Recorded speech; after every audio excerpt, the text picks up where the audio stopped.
그 미니진 씨의 풋옵션 소송 때 2명의 중국인이 왔어요. 그 2명의 중국인이 막 뭔가를 막 받아쓰고 막 뭘 하더라고요. 중국 뭘 하고 있었던 걸 봤기 때문에 갑자기 왜 중국인이 왔지? 라고.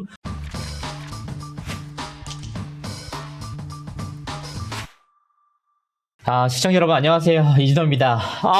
너무 요즘에 바쁩니다. 취재하기도 바쁘고 욕먹기도 바쁘고 체력적으로도 너무나도 지치고 하지만 그래도 뉴진스 건에 대해서는 거의 마무리되지 않았습니까? 꼭 마무리 짓고 싶은 취재라고 판단을 해서 이렇게 다시 한번 카메라에 섰습니다. 사실 12일날 돌고래 유괴단 재판 결과가 나왔을 때 제가 라이브 방송을 하고 싶었거든요. 근데 그때 부득이한 사정으로 다른 취재건도 있었고 그때 확보하고 싶었던 자료도 확보를 못하게 됨에 따라서 오늘 그 추가 후속 취재를 시청자분들에게 전달을 드리도록 하겠습니다. 뉴진스 건에 대해서는 책임감을 가지고 또 하지 않습니까? 한번 맡은 이상 1년 6개월까지 온 이상 끝까지 한다 말씀을 드립니다. 어쨌든 뉴진스 관련돼 가지고 말씀을 드리도록 하겠습니다. 일단 2024년 4월 22일부터 대한민국을 뜨겁게 달궜던 뉴진스 사태도 이제 서서히 마무리되고 있습니다. 사실상 미니진 대표의 풋옵션 결과만 나오면 끝났다고 봐야 됩니다. 당사자인 뉴진스 먼저 법적 결과가 나왔죠. 다 아시겠습니다만 간단하게 정리를 해보도록 하겠습니다. 뉴진스 멤버들은 가처분 1심, 항고심, 전속계약 유효 확인해서 패소까지 총 3연패로 마무리가 됐습니다. 3전 3패. 이제 남은 것은 미니진 대표, 신우석 대표, 그리고 다니엘 건입니다. 여기 플러스로 굳이 따지자면은 다니엘 엄마 건이 있죠. 되게 이제 열심히 걸었어요. 어쨌든 미니진 대표는 그래도 한번 이겨봤죠. 가처분이기 때문에 1승 했다고 좀 보기 어렵지만 어쨌든 1승 했습니다. 그러다가 지난 13일 돌고래 유괴단의 판결이 나왔는데 사실 저는 이 돌고래 유괴단 판결 나오고 굉장히 놀랐어요. 왜냐면 제가 재판 현장을 전부 다 따라다닐 거 아니에요. 분위기도 다 보고 하나씩 다 체크해가지고 시청자분들에게 알려드리고 추가적으로 취재하고 난리를 친단 말이에요. 근데 그렇게 따져보는데 전체적으로 다 갔을 때 유일하게 이거 쉽지 않겠는데? 신우석 대표가 이길 것 같은데? 지지 않을 것 같은데 적어도? 이런 생각이 들었단 말이에요. 물론 제가 법조인도 아니고 그 어떤 법적 지식도 없습니다만 갔을 때 현장에서의 그 논리 구조만 봤을 때 정말 어두고에서도 이기기 힘들 거라고 판단이 됐었어요. 왜냐? 미니진 대표가 직접 증인으로 출석해서 이거 다 내가 구두로 해줬다. 애플 관계자도 다 구두로 했다. 본인이 직접 다 해줬기 때문에 뭐가 문제냐. 내가 어두워 대표로 다 해줬는데. 그러니까 미니진 대표가 본인에 대해서 배임 혐의를 떠안으면서도 선관주의 의무를 위반하면서도 다 이런 본인의 법적 리스크를 더 늘리면서도 내가 다 했어. 신우석은 내가 하라는 대로 했는데 무슨 상관이 있어? 내가 다 했는데. 제가 어두워 대표로 다 했어요. 구두상으로 다 했습니다. 이런 얘기를 다 했기 때문에 이거 신우석 대표 입장에서는 어두워 대표가 얘기한 거 아니야. 그러니까 자기는 구두상으로 믿고 그렇게 진행했다고 하면은 빠져나갈 수 있을 거라 라고 생각을 했는데 실제로 여러분은 당시에 미니진 대표가 내가 다 했습니다. 전부 다 내가 다 했는데 뭔 상관이야 할 때 당시에 화우 변호사 그 변호사의 표정이 저는 보였어요. 이렇게까지 해준다고? 땡큐 이런 분위기였거든요. 그 기억이 아직도 생생한데 재판부에서는 돌고래 유괴단은 어도어의 10억 원에 대한 그리고 이에 대한 이자 2024년 12월 14일부터 완제일까지 연 12%의 비율로 계산한 이자를 지급하라. 그러니까 10억 플러스 1억 4천이죠. 이자가 참 무서워. 1년에 12%나 돼요. 이게 진짜. 왜 이렇게 무서워. 그냥 계속 지금도 늘고 있어. 지금도. 그러니까 신우석 감독님은 11억 4천만 원 큰 돈 아니잖아. 어쨌든 돌고래 유괴단 측에서는 어도에 11억 4천만 원을 배상하게 됐습니다. 제가 지금 말씀을 드리는 상황 속에서도 이자는 오르고 있습니다. 1억 4천씩 오르고 있어. 지금 여러분들 그거 아세요? 방시혁증이 미니진 대표에게 빌려준 37억 그것도 이자 계속 나가고 있다. 지금 이 순간 우리가 숨쉬는 이 상황에서도 계속해서 위약금은 늘어나고 있다. 그 이자 포함이니까 그런 내용들이 있습니다. 당시 이게 돌고래 유괴단 그 재판을 갔을 때 제가 딱 한 번밖에 안 갔기 때문에 명확하게 말씀드리기는 좀 어렵지만 그때 당시에 재판 총 정리하면 이렇습니다. 한마디로 정리하면 두구두구두구두구두구 구두로 다 합니다. 구두로 다 했다. 우리 업계에서는 관행인데 신우석은 스타인데 신우석 대스타 모이려면 구두구두 다 하는 건데 누가 그렇게 옛날 꼰대처럼 그렇게 계약서 쓰고 해 이렇게 얘기를 했거든요. 그럼에도 불구하고 법원은 끝끝내 어도어의 손을 들어줬다. 왜일까? 여기서 왜일까가 중요하죠. 법원에서는 왜 이렇게 돌고래 유괴단이 패소했다고 봤느냐? 첫 번째, 구두 계약이 있었던 것은 인정이 된다. 두 번째, 그런데 있잖아. 아무리 구두 계약이 있었다고 하더라도 명문화된 계약이 우선이다. 그렇죠. 우리가 왜 계약서에 사인을 합니까? 구두 계약이 있고 명문화된 계약이 서로 간에 이해가 상충될 때 법원은 명문화된 계약서에 사인된 그 내용을 봤다. 세 번째, 애플 본사가 이와 같은 구두 계약을 승인하지 않았다. 그러니까 돈 주는 광고주가 우리는 승인 안 했는데 왜 니들끼리 구두구두로 얘기해. 야 우리 그 직원이 얘기했다고 하더라도 대표 우리 본사에서 승인 안 했기 때문에 걔는 사내에서 페널티를 받아야 될 사람이야. 본사가 진행을 안 했는데 자기들끼리 북치고 장구치고 해? 라는 취지. 네 번째, 용역 계약서상 저작권자 카테고리에 모든 저작권을 회사가 가지고 있다라고 명문화가 돼 있다. 모든 저작권은 어도어로 귀속된다고 계약서에 써 있다는 겁니다. 그리고 여기서 제일 중요한 건 뭐냐? 명확하게 이게 없으면은 구두 오케이. 근데 계약서상에 이런 내용이 있잖아. 콘텐츠 공개 시 별도의 서면 합의가 있어야 한다. 그렇잖아. 콘텐츠를 공개하려면은 구두 합의가 있어야 된다가 아니고 서면 합의가 있어야 한다고 분명하게 명시가 돼 있었던 겁니다. 그럼에도 불구하고 돌고래 유괴단은 합의 없이 콘텐츠를 올렸던 겁니다. 이로 인해서 애플 측으로부터 항의까지 받았다. 다섯 번째, 이게 되게 중요한데 나중에 민희진 대표에게 책임을 물을 때도 충분히 문제가 있는 소지입니다. 민희진이 아무리 어도어 대표였다고 하더라도 별도의 서면에 합의하여야 한다라는 내용이 계약서에 있는 한 지켜져야 한다. 그러니까 분명하게 계약을 했는데 구두상으로 본인 마음대로 어도어 대표라고 하면 안 된다는 거예요. 어도어 대표로서도 선관주의 의무, 대표로서의 의무가 있잖아요. 이런 행위로 인해서 회사에 손해가 발생할 수 있는 상황. 왜냐? 우리가 애플로부터 돈 받고 같이 하는 거잖아. 그런데 이거를 분명하게 계약서상에 써 있음에도 불구하고 대표라는 이름으로 지 맘대로 해? 이거 배임 아니야? 이렇게 할 수 있다는 문제입니다. 그러니까 결과적으로 이런 문제 역시 민희진 씨의 풋옵션 재판 결과에 영향을 미칠 수 있는 소지가 있다는 겁니다. 그러니까 이 모든 재판, 뉴진스 재판의 판결문, 그리고 돌고래 유괴단의 판결문, 이런 판결문이 계속해서 민희진 씨의 풋옵션 소송에 불리하게 작용할 수밖에 없는 내용이다. 여기서 끝이냐? 아니죠. 민희진 대표와 플러스 다니엘 엄마 그래서 각각 50억 소송을 했 손해배상. 결국 이런 내용들도 이후에 다 판결문이 모이고 쌓여서 나중에 김현장 그런다니까? 판결문 읽도록 하겠습니다. 판결문을 읽도록 하겠습니다. 그러니까 판결문만으로도 공격이 될 수 있는 상황이 계속해서 되고 있다. 그래서 분명하게 계약서상에 명문화된 계약 내용을 돌고래 유괴단에서 제대로 이행하지 않았기 때문에 10억 원이 모두 인정됐습니다. 그러니까 뭐냐? 사실은 11억 원을 걸었어요. 손해배상. 10억은 위약벌, 1억은 명예훼손에 대한 손해배상. 이걸 걸었는데 이 1억 원은 신우석 감독을 상대로 걸었습니다. 회사가 아니라. 그런데 신우석 감독은 이 명예훼손 부분이 인정되지 않아서 1억이 인용되지 않았습니다. 여기서 사실 민희진 씨가 살려준 거예요. 민희진 씨가 내가 다 얘기했다. 내가 다 허락했다. 내가 다 얘기했고 우리는 관행대로 다 한 거다. 누가 업계에서 그걸 다 쓰고 앉았냐. 그럼 수십 장 쓴다. 이거 내가 다 한 건데 스타 신우석이랑 하려면 이 정도는 해야지. 나는 스타 신우석 믿었어요 라고 해버리니까 신우석은 이거 구두로 해도 되는구나. 업로드 올려. 그래서 이제 10억을 돌고래 유괴단이 내기로 했다. 이게 제일 중요합니다. 신우석 씨가 내는 게 아니고 돌고래 유괴단이 낸다. 정리를 하자면 이렇습니다. 뭐 이게 법적으로 좀 어렵지만 산출물에 대한 소유권 및 지식재산권이 어도어에 귀속되고 돌고래 유괴단은 이 계약을 통해서 제작된 산출물을 어도어의 사전 동의 없이 온라인 매체에 유포하거나 게시할 수 없다. 그럼에도 불구하고 돌고래 유괴단은 2024년 8월 31일 어도어의 사전 서면 동의 없이 뉴진스 ETA 디렉터스 컷 영상을 돌고래 유괴단이 운영하는 유튜브에 게시했다. 그러니까 이거 결국은 어도어 측은 뭐라고 했었나? 당시의 지적을 뭐라고 했냐? 민희진을 상대로 뉴진스 영상을 뉴진스 채널이 아닌 돌고래 유괴단 채널에 올리는 걸 허락했다는 것은 대표 이사로서 어도어의 손해를 발생시키고 사내 이사로서 준수해야 할 선관주의 의무에 반하는 행동이다. 이렇게 얘기를 했습니다. 그러니까 이 민희진 씨가 향후 소송에서 되게 불리해졌어요. 그렇죠? 왜냐? 여기 써 있잖아요. 아니 왜 뉴진스 영상을 뉴진스 채널이 아닌 돌고래 유괴단 채널에 올려?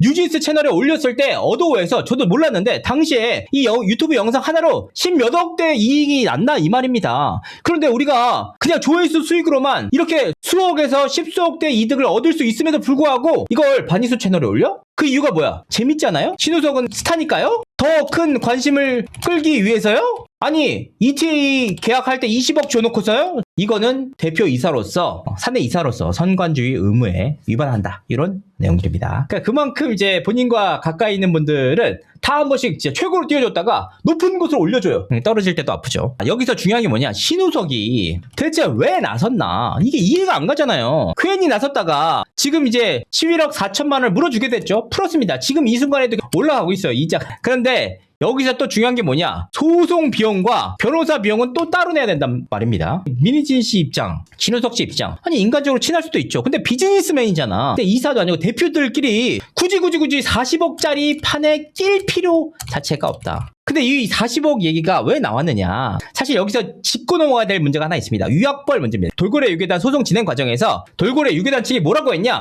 아니 우리가 정당하게 구두상의 합의를 통해서 올렸는데 어도 측에서 40억짜리 위약벌 소송을 진행했다. 그런 말이 화우로부터 나왔습니다. 민희진 측으로부터 나왔어요. 아니 그러면 이 얘기가 나와서 그럼 이번 11억 4천만 원 플러스 40억짜리 위약벌이 또 있다는 거야? 이렇게 저도 이렇게 좀 혼동이 왔습니다. 그래서 이거를 좀 분명하게 짚고 넘어갈 필요가 있어서 말씀을 드립니다. 그런데 이게 아니었습니다. 애초에 이 소송 자체가 위약벌 40억 원대 소송이었습니다. 왜 위약벌이 40억이었느냐? 계약서상에 위약 행위 발생 시 용역 대금의 2배 위약벌 발생이라는 문구가 분명하게 있었습니다. 근데 ETA 뮤직비디오 용역 그 계약비가 20억이었어요. 그러니까 20억 곱하기 2는 40억으로 정리가 됐던 겁니다. 그러니까 위약벌은 40억이에요. 그런데 이 40억짜리를 10억만 위약벌 소송 제기했느냐? 이게 핵심이거든요. 여기서 여러분들 다시 한번 N장이 형의 무서움이 나옵니다. 왜냐? 다니엘 사례로 설명을 드리도록 하겠습니다. 다니엘 씨는 사실 산술적으로 900억 원이 넘는 위약벌이 발생을 합니다. 왜냐하면 본인이 그동안 앞으로 벌었던 매출에 곱하기 남은 기간을 곱해가지고 900억 이상, 1000억까지도 위약벌이 나옵니다. 그런데 김현장에서 어떻게 소송을 걸었냐면 위약벌을 300억 플러스 손해배상금, 손배로 31억을 걸어서 331억을 걸었단 말이에요. 그러니까 앞서서 말씀드렸지만 위약벌 자체는 재판부에서 직권으로 감경이 안 됩니다. 그렇기 때문에 너무 많은 금액을 위약벌 소송으로 제기를 했을 경우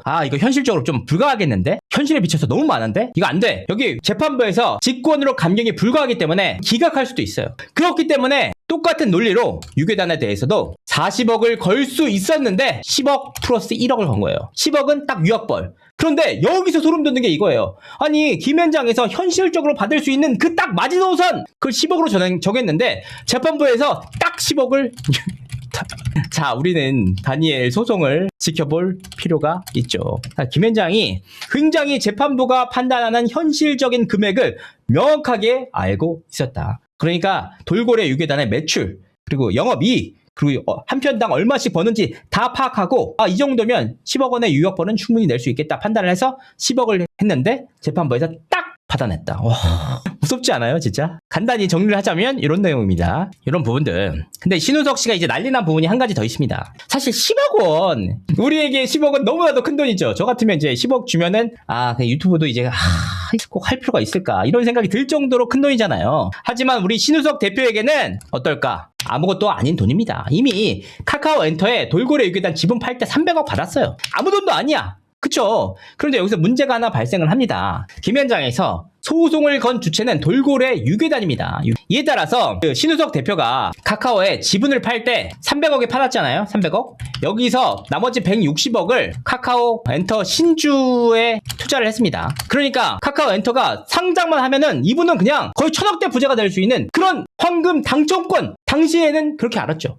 황금 열쇠를 받았다라고 생각했는데 두 가지 문제가 발생하죠. 뭐냐? 카카오는 상장을 못했습니다. 그리고 두 번째, 카카오와 신우석 주주간 계약이 있는데 2021년 12월부터 2026년 말까지 돌고래 유괴단이 누적 영업이익으로 180억을 달성해야만 하는 숙제를 떠안게 됐습니다. 그런데 여기서 이런 문제예요. 이 목표치를 달성하지 못하면 신우석 대표의 의무 근로는 무기한으로 연장된다. 그리고 영업이익 달성 목표를 위해서도 카카오엔터는 자회사 직원의 급여 제한 조항도 뒀습니다. 그러니까 우리가 돈 벌어야 되는데 너네가 쓸데없이 급여를 받아갈 수 있잖아. 급여 못 올리게 해. 이것도 얘기했고, 돌고래 유괴단은 카카오엔터 협의 없이 매년 인건비를 포함해서 연간 예상 총액 5% 이상을 증액할 수가 없다. 특히 임원에 대한 보수 총액을 인상하는 것도 금지를 시켰습니다. 그러니까 본인이 돈을 받아가고 싶어도 300억 우리가 썼으니까 160억 박아놨지, 나머지 140억 니가 다 벌었잖아. 그러니까 그에 대한 책임을 져야지 라고 한 겁니다. 여기서 중요한 게 더 하나 있습니다. 누적 영업이익 180억 달성 실패 시 아니 진짜 너무 놀랐어 이걸 보면서. 제가 민희진 대표의 그 노예 계약을 계속 따라다니면서 봤었잖아요. 그런데 민희진 대표는 얼마 이상 달성 못할 시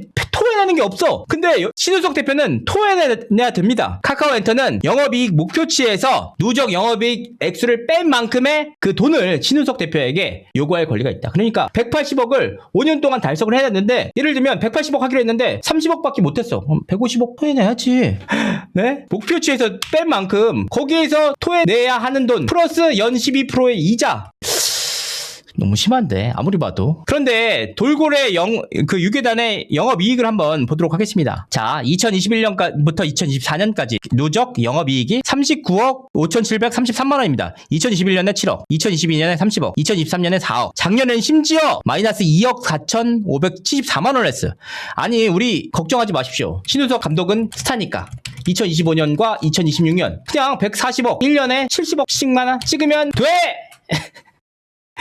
근데 그걸 못한다? 토해내야 된다. 여기서 중요한 게 뭐냐, 제가 여기서 좀 말씀드린 건 뭐냐, 노예계약 문제제기에 맞서 상급자인 민희진 씨 있잖아요. 사실 본인이 하이브와 맺은 계약에서 본인을 평생 어도 대표로 일하게 만든 노예계약이다 이렇게 주장한 바가 있습니다. 그런데 민희진 대표의 경우에는 콜옵션 조항만 있지 이렇게 신우석 대표처럼 토해내고 심지어 이자도 내야 되고 난리도 아니야. 이런 조항이 없단 말이에요. 근데 본인은 노예계약이고 심지어 신우석 감독은 달성 시까지 계속 의무 근로기간이 연장된단 말이에요. 그거 자체가 평생 일해야 되는 노예 계약으로도 볼 수 있는데, 특히 민희진 대표는 그랬잖아. 민희진 대표는 이런 조항들이 하나도 없어요. 거기에 뭐냐, 방시혁 의장이 37억 빌려주지, 멀티플 13배야. 아니 신우석 감독은 멀티플 자체가 없어. 열세배도 안 주는 거라면서. 열세배 그거 업계에서는 되게 적게 준다며 30배 요구했던 우리 민희진 씨가 있잖아요. 근데 우리 신우석 대표는 어찌된 일인지 멀티플 13배는커녕 달성 못하면 토해내야 되고 거기 이자까지 붙이고 평생 일까지 시키고. 우석증 연락하세요. 같이 우리 기자회견 4시간짜리 합시다. 하면 될 것 같은데. 민희진 씨가 여기에 대한 굉장히 이제 4년간의 경험이 있기 때문에 기자회견 하면 굉장히 좀 좋은 결과로 이어지지 않을까. 민희진 대표랑 비교해보면 누가 노예계약인지 명확하게 확인이 됩니다. 진짜. 그런데 여기에 또 하나의 리스크가 또 있어요. 또 그만해. 뭐냐, 주주간 계약 유출건입니다. 돌고래 유괴단이 어도와 소송을 하는 과정에서 진짜 뜻밖의 일이 한 가지 벌어집니다. 탑 데일리라는 곳에서 갑자기 신우석 감독의 주주간 계약서가 공개가 됩니다. 이거 너무 놀랐어. 내용만 나온 게 아니고 자료가 외부로 유출이 됐습니다. 유출된 것뿐만 아니라 기사화가 됐어. 그러면 생각을 해보세요. 카카오엔터 상장해야 되는데 다른 대표들 다 설득하고 막 하고 있는데 갑자기 노예계약 뭐다 하면서 기사화까지 됐어. 그러면 다른 회사 대표들이 카카오랑 계약할 때 이거 뭐야, 회사에 손해가 날 수 있겠죠? 회사 지금 한창 얘기하고 있는데. 그런데 이게 유출은 됐으되 누가 했는지 범인을 못 잡았단 말이에요. 범인이 누군지 몰라. 카카오엔터 진짜 미칠 것 같아. 이 새끼 이거 100% 이거 그밖에 없는데. 왜냐면 우리 회사에서 이거 유출시킬 리가 없잖아. 그런데 심증은 가는데 물증이 없었단 말이야. 물증이. 그럴 때 우리 이런 미스터리가 생길 때마다 항상 정의 이름으로 나오는 인물 한 명이 있습니다. 내가 해결해 줄게. 나요. 민희진 대표가 돌고래 유괴단 증인으로 나서면서 자료가 공개가 됩니다. 뭐냐, 당시에 어도 그 김회장에서는 가만히 지켜보다가 민희진 씨가 나오자마자 카톡을 증거로 제시를 했습니다. 당시 민희진 씨가 회계사인 부대표에게 계약서를 전달하면서 검토를 요청한 카톡. 이거 신우석 감독 주주간 계약서인데 검토 한번 해봐. 자, 어떻게 됐죠? 주주간 계약이 누구로부터 유출됐냐? 민희진 씨에게, 그리고 다시 이상우 씨에게 유출이 됐다. 여러분들, 민희진 씨가 증인으로 출석하지 않았다면 엔장이 형이 이 자료를 공개하기가 되게 애매했어요. 그렇잖아. 이거 공개할 이유도 없고 신우석 감독한테 리스크를 안길 이유도 없잖아. 그런데 나오자마자 보쇼! 그때 당시에 민희진 씨는 주식 매매 계약 내용을 알고 있었냐? 라는 김현장의 질문에 몰라요 라고 했어. 그런데 여기서 중요한 게 뭐냐, 이 계약서 신우석 감독으로부터 받은 거 맞아요? 네. 검토하셨어요? 아니요, 저는 안 했죠. 저는 전달만 했고 검토는 이상우가 했겠죠? 이날 재판 현장에는 카카오 법무팀장이 온 것으로 파악됐다. 누군가가 저기 앞에서 하시던데 그분이었나? 그러니까 이게 이 주주간 계약서 자체가 민희진 씨뿐만 아니라 이상우한테까지 갔고, 이런 정황을 통해서 탑 데일리라는 매체에까지 공개됐는데 그냥 공개됐다? 아니죠. 현대판 노예 계약, 목표는 상장. 이걸 본 우리 카카오 본부팀장은 어떤 생각이었을까? 쉽지가 않았겠죠. 그러니까 이게 굉장히 큰 문제라는 거 말씀을 드리고요. 왜 큰 문제냐? 제가 말씀드렸잖아요. 단순히 10억의 문제가 아니에요. 10억을 낸다. 이게 신우석 감독에게 제기했다. 그러면은 신우석 감독이 달러빚을 져서라도 10억 내면 됩니다. 지분 매각하면서 160억을 카카오 엔터 신주를 사는데 썼지만 140억 있잖아요. 이걸로 달러빚 다 내서 갚을 수 있어. 그런데 문제가 뭐냐? 이거를 돌고래 유괴단에 걸었다. 당연하죠. 그 책임 자체가 법인이니까. 그런데 지금 아까도 말씀을 드렸다시피 이제 돌고래 유괴단은 2025년과 2026년 두 개년도에 무려 140억을 달성해야 한다. 자, 일반적으로 100억씩 달성해 영업이익을. 그렇다면 이해가 가죠. 카카오 가기 전에 간 이후에 내용들 살펴보면 2021년 7억, 2022년 30억, 2023년 4억, 심지어 작년에는 마이너스 2억이었단 말이에요. 그러니까 이게 매출로 갚는 게 아니고 영업이익으로 갚는 거예요. 그러니까 본인이 편당 10억씩 한 100억을 해야 거기서 이것저것 다 빠지고 영업이익으로 벗는 거 한 30억 떨어지는데 거기서 마이너스 11억 4천만 원이 까인다. 그렇기 때문에 지금 당장 140억을 2년 안에 달성해야 되는데 거기서 11억 4천만 원 빠지죠. 그러니까 2년 동안 우리 신우석 감독이 벌어야 될 이 영업이익은 140억 더하기 11억 4천만 원에서 151억 원이 됐다. 그러니까 이제 여기서 이해가 안 가는 거죠. 아니 우리 신우석 감독이 잘 나가는 유명 감독이잖아요. 대통령도 만나고 우리나라 에이펙 광고도 찍고 그리고 따따다다 ETA 따따 이렇게 광고 찍잖아. 이렇게 다 해가지고 유명인이 이렇게 됐잖아요. 이렇게 그런 인물이 왜 쓸데없이 그것도 심지어 돌고래 유괴단 대표인데 왜 갑자기 나섰을까? 사람들이 이제 여기서 그러면 신분이냐 막 너무 친해가지고 지켜주고 싶었냐 이렇게 볼 수 있는데 사실은 여러 가지 가능성이 있겠지만 돌고래 유괴단의 발전 가능성과 맞물립니다. 사실 신우석 감독이 여러분들 그 ETA 광고 있잖아요. 이거 막 이렇게 찍어가지고 나 이거 한 거 있잖아요. 이거 할 때 이거 하기 전까지 신우석 감독이 그렇게 유명하지 않았어요. 그리고 신우석 감독이 침착맨 방송에 나오기 전까지 그렇게 유명한 사람이 아니었어요. ETA 뮤직비디오로 빵 뜬 인물인데 대중적 인지도뿐만 아니라 인기와 돈을 한 번에 잡았다. 그걸 누가 해줬냐? 뉴진스가 해줬어요. 그래서 다시 한번 보도록 하겠습니다. 영업이익을 보면 명확하게 나옵니다. 보시면 2021년 그냥 7억이에요. 7억. 근데 2022년부터 뉴진스와 계약을 해가지고 본격적으로 시작을 한단 말이에요. 2022년에 30억 5,531만 원. 사상 최고의 기록을 내요. 그러다가 2023년 끝나거나 ETA 끝나고 나서 4억 3천을 줄어듭니다. 영업이익이. 그러다가 뉴진스 멤버들이 활동을 중단한 2024년에는 마이너스 2,457만 원이 나왔습니다. 뉴진스 활동과 직결돼요. 돌고래 유괴단은 돈을 영업이익을 달성하려면 뉴진스를 잡아서 얘네들한테 계속 광고를 찍고 얘네들한테 계속 뮤직비디오를 찍어서 영업이익을 올리는 게 가장 핵심적인 영업 매출이었다는 뜻입니다. 그러니까 돌고래 유괴단 재판 당시에 아니 일감 몰아준 거기 한 거 아니냐 이런 말도 나왔어요. 심지어 재판 과정에서 이거 다 신우석 감독한테 몰아줘서 일감 몰아주게 한 거 아니냐. 왜냐하면 당시에 뮤직비디오 한 편에 20억이라는 것은 여러분들 뮤직비디오 한 편 일반적으로 요즘에 진짜 비싸져서 옛날에는 막 그래 몇 천만 원대 찍었지만 일반적으로 그래 진짜 힘들게 찍는다 그럼 1억에서 1억 5천이에요. 근데 좀 기깔나게 찍었네. 돈 없는 중소에서 좀 힘 좀 썼네. 이번에 뭐 한번 뒤집어 엎어? 5억. 야 얘네 미쳤네 미쳤어. 야 진짜 얘네 그냥 돈을 찍어 누르는구나. 10억입니다. 그런데 20억을 썼다? 진짜 아주 그냥 끝장내겠다는 뜻이죠. 그러니까 이런 내용들이 다 이해관계가 맞물리는 상황 속이니까 신우석 감독이 단순히 친분을 넘어서 미니진 씨와의 비즈니스를 그 이상의 관계를 바라봤던 것이 아니냐. 결과적으로 이게 다 회사 입장에서는 전략적 판단이었습니다. 그러니까 그에 대한 책임은 누가 질까요? 본인이 지시는 거죠. 그러니까 이 내용들 보시면은 신우석 감독이 굉장히 객기를 많이 부렸어요. 여기 보시면 난 상대가 누구든 언제나 맞짱을 뜰 때 최선을 다한다. 그게 비록 초등학생일지라도 말이야. 2024년 11월 23일. 보시죠. 상대는 초등학생이 아닌 김앤장이었다. 슬프네요. 이게 굉장히 슬픈 얘기죠. 진짜. 두 번째, 신우석은 법정 대응 의사도 표명했다. 이제 법정으로 가시면 될 것 같다. 법정으로는 쉬운 게임이 아니라고 한다. 결국 얻어오가 원하는 건 시간을 끌고 여론을 피하는 것 같다. 사과하지 않으셨으니 저희가 가지고 있는 녹취와 메일, 자료를 필요에 따라 순차적으로 제출하거나 공개하고 김주영 대표, 이동영 부대표를 명예훼손으로 고소하겠다. 슬프네. 안타깝네. 슬프다, 슬퍼. 아유, 지금 안 돼. 진짜 그거 안 돼. 제가 알았으면 말렸을 텐데, 좀 아쉽네요. 엔장이 누나는 그때 없긴 했어요, 사실. 근데 좀 쉽지 않고. 그렇다면 이제 신우석과 민희진 씨의 관계는 어떨까? 좋을까요? 사실 모르죠.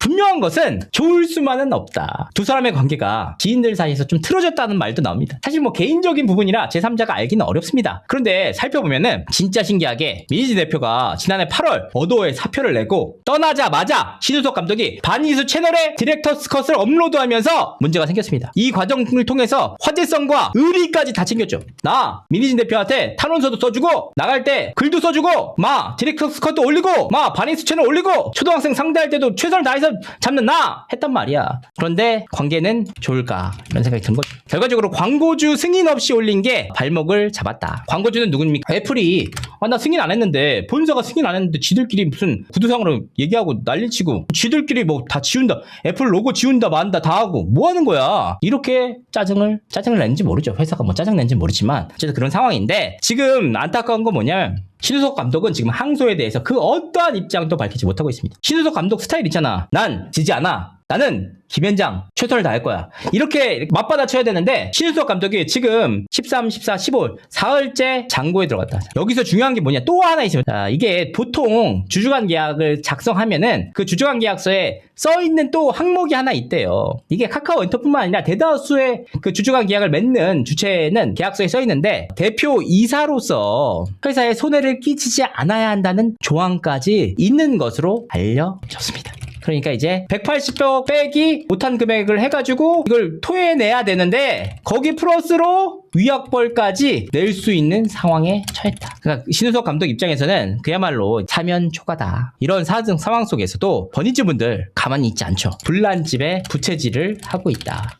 버니즈분들은 이제 언플 같은 걸 하고 있죠. 그분들은 그 돌고래 유괴단의 판결문을 어떻게 입수했는지 모르겠어. 판결문을 입수를 했나봐요. 입수를 해가지고 뭐라고 했냐? 트위터 등에 그런 게 나오더라고요. 이번 재판 판결 통해서 3자 합의가 있었던 것과 어도어의 손해가 발생하지 않았다는 것을 법원에서 인정했습니다. 하지만 계약서상의 서면 동의 조항을 근거로 구두 합의를 인정하지 않은 것이기에 재판부가 과도한 형식주의를 적용한 판결을 했다. 이것은 항소심에서 달라질 수 있을 것이라고 본다. 또한 손해도 없고 수익도 없는데 연매출 80억인 회사에서 10억을 배상하라고 판결한 것은 협력업체 직원이 초코파이를 먹었다고 1심에서 벌금을 선고한 것과 다를 바가 없는 것이 아니냐라고 이제 버니즈분들이 주장을 하고 계십니다. 심지어 이제 그 변호사님도 분명하게 또 입장도 밝히셨어요. 어도어로부터 승낙을 얻어서 유튜브 감독판을 올렸다고 재판부에서 인정하면서 서면 동의가 아닌 구두 동의였다는 이유만으로 위약벌 10억 원 판결이라 또 어도어가 손해를 입은 것도 없다고 하면서 나로서는 이 판결이 이해하기 어렵다. 계약서에 동의를 서면으로 받으라고 정한 것은 동의 여부의 증빙을 명확하게 하기 위함이지 서면이 아니면 동의를 무효로 보는 것을 것으로 해석하기는 어렵다. 그리고 어도어에서 스스로 동의를 해주고는 그게 서면이 아니라고 위약벌을 청구하는 것이나 그걸 받아준 재판부나 이상하기는 매한 가지다. 이렇게 일침을 날리셨습니다. 저는 신우석 감독이 이겨낼 거라고 봅니다. 왜냐? 신우석 감독은 스타니까요. 이런 부분들 어떻게 민희진 씨랑 또 엮여 있는 분이 또 한번 이렇게 또 곤란한 상황에 처해가지고 안타까운 마음입니다. 다니엘 근황이 있죠. 약간 이런 기사가 나왔어요. 뉴진스 떼고 중국 품었다. 자, 다니엘은 최근 중국 인스타그램으로 불리는 레드노트에 개인 계정을 개설했다. 별다른 게시물을 올리지 않았음에도 팔로워가 1만 명을 돌파하면서 현지에서 뜨거운 관심을 입증했다. 다니엘의 친언니인 가수 올리비아 마시도 동생 중국의 SNS 계정을 팔로우한 것으로 확인됐다. 이런 내용이 있는데 제가 앞서서 뭐라고 했습니까? 다니엘의 위약금 331억 플러스 엄마 거 50억이죠. 엄마 돈 381억인데 이 돈을 위약벌로만 이 돈을 물어줄 수 있는 그런 경쟁력을 갖춘 시장은 중국밖에 없다라고 말씀드렸습니다. 그리고 그 이후에 중국 시작과 컨택이 되더라도 저의 망상이라고 말씀드린 바가 있죠.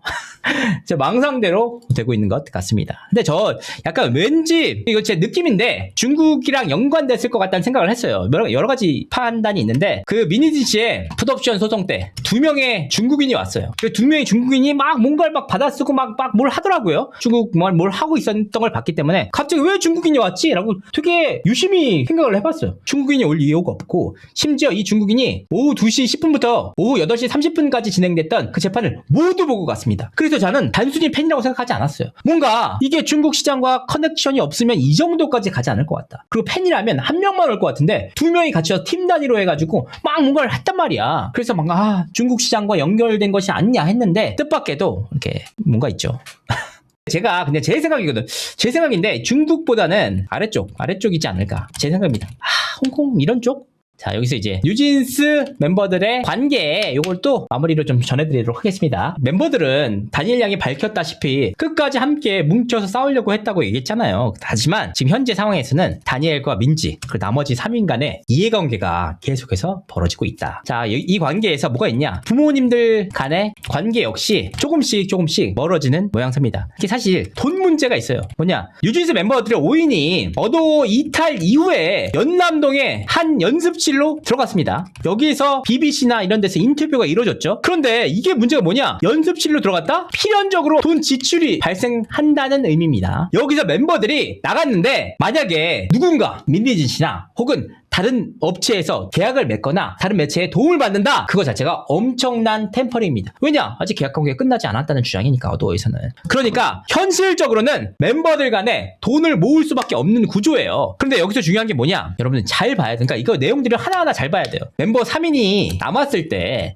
멤버 3인의 입장문을 공개했던 법무법인이 있어요. 근데 거기가 법무법인 한일이라는 곳이었어요. 한일. 그럼 그날 당일날 선임을 하자마자 입장문을 발표할 수 없잖아요. 그러면 그 뜻이 뭐냐? 지출이 발생한다는 의미입니다. 누굴 위해서? 이들 3인. 우리도 어도에 복귀한다는 이들 3인을 위해서 법적 자문료나 법적 언론 대응비가 발생을 했다는 의미입니다. 그러니까 결국 나머지 멤버 2인 입장에서는 본인들을 위한 돈이 아니죠. 이런 비용들이 쓰일 때 과연 이 돈 문제가 어떻게 해결될지도 굉장히 지켜봐야 할 포인트입니다.